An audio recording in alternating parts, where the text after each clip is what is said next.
વિદ્યાર્થી મિત્રો, આજે આ વિડીયોમાં આપણે સ્ટાન્ડર્ડ 7થના ઇંગ્લિશ સબ્જેક્ટમાં યુનિટ 3 ધ ગાર્ડિયન્સ ઓફ ધ ગ્રીનમાં રાઇટિંગમાં જે પ્રેક્ટિસ આપેલી છે તેનું સોલ્યુશન કરવાના છીએ.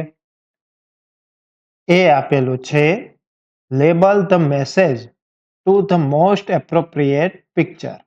અહીં પિક્ચર્સ આપેલા છે તો તેમાં આપણે કૌંસમાં જે ટેક્સ્ટ આપેલા છે તે લખવાના છે.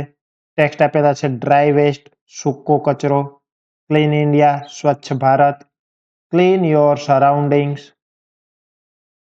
તમારું આસપાસનું વાતાવરણ ચોખ્ખું રાખો, યુઝ ડસ્ટબિન કચરાપેટી વાપરો, વેટ વેસ્ટ ભીનો કચરો. તો અહીં એક્ઝામ્પલ આપેલું જ છે. તો અહીં આ પિક્ચર માટે લખેલું છે ક્લીન યોર સરાઉન્ડિંગ્સ તમારું આસપાસનું વાતાવરણ ચોખ્ખું રાખો. તો હવે અહીં જોઈએ તો ભારત સરકારનું જે મિશન છે સ્વચ્છ ભારત, તો અહીં આપણે લખીશું ક્લીન ઇન્ડિયા.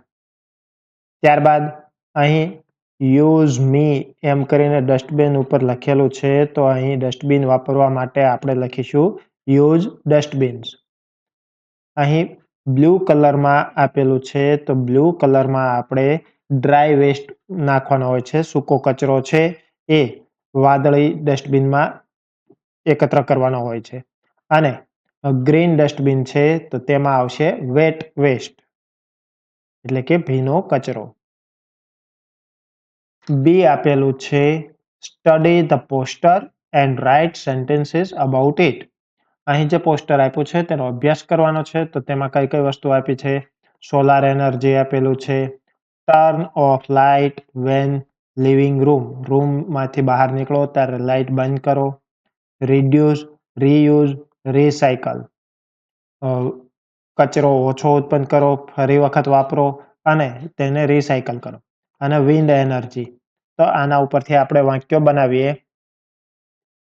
તો ફર્સ્ટ થશે the poster gives us the message to save the earth.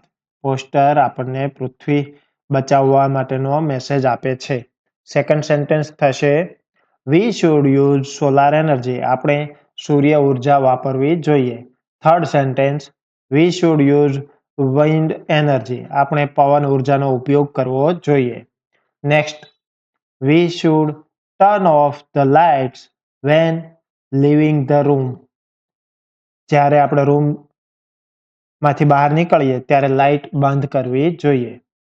V should reduce reuse and recycle waste.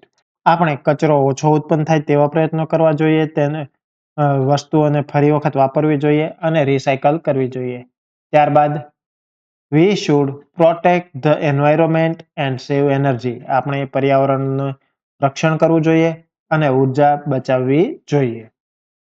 C આપેલું છે write a text message to your friend inviting him or her to your home for puja. તમારા ઘરે પૂજા માટે આવવા માટે આમંત્રણ આપતો message તમારા મિત્રને લખવાનો છે. તો મેસેજ લખીએ કે hi dear friend, we have a puja at my home on Sunday at 10 AM. મારા ઘરે રવિવારે 10 વાગ્યે પૂજા રાખેલી છે. I warmly invite you to join us with your family. હું તને તારા પરિવાર સાથે અમારા ઘરે પૂજામાં આવવા માટે હાર્દિક આમંત્રણ આપું છું. Your presence will make the occasion more special. તમારી હાજરી અમારા પ્રસંગને દીપાવી ઉઠશે. Please come on time. સમયસર આવી જજે. અન્ય વિડીયોની અપડેટ મળતી રહે એટલા માટે ચેનલને સબસ્ક્રાઇબ કરશો. Thank you.